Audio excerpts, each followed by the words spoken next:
الحمد لله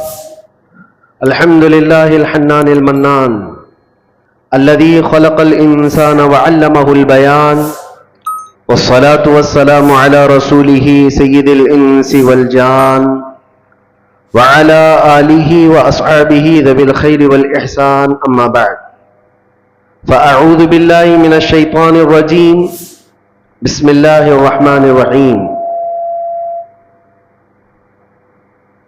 لقد جاءكم رسول من أنفسكم عزيز عليه ما عنتم حريص عليكم بالمؤمنين رؤوف رحيم.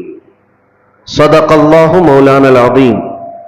بارگاہ رسالت معاب صلی اللہ علیہ وسلم میں درود پاک کا ہدیہ پیش کریں.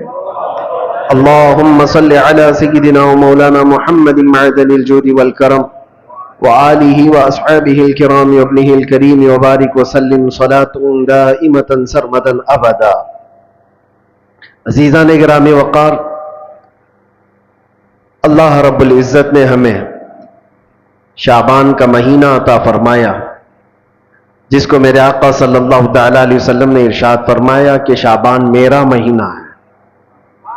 ہم حضور پاک صلی اللہ علیہ وسلم کے مہینے میں داخل ہیں، اور دعا یہ کرنا بھی سنت ہے کہ اللہ کے نبی صلی اللہ تعالی علیہ وسلم جیسے ہی رجب کا مہینہ آتا تو دعا فرماتے ہیں، اللہم بارک لنا فی رجب و شعبان و بلغنا رمضان.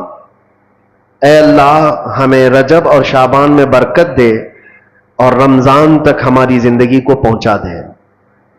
یہ دعا سنت ہے. ہم بھی دعا کرتے ہیں کہ مولا شعبان کا مہینہ عطا کیا ہے تو اس سال کا رمضان بھی عطا فرما دے. عزیزان گرامی، حضور پاک صلی اللہ تعالی علیہ وسلم کی ذات اقدس کو رب کریم نے ہمارے درمیان اس طرح سے رکھا ہے کہ ہمارا ہر کام اور ہماری ہر شے حضور پاک صلی اللہ تعالی علیہ وسلم سے جڑی ہوئی ہے. اسی لیے اس کو اگر ایک جملے میں سمجھنا ہے تو وہ یوں ہے، وہ جو نہ تھے تو کچھ نہ تھا، اور وہ جو نہ ہو تو کچھ نہ ہو.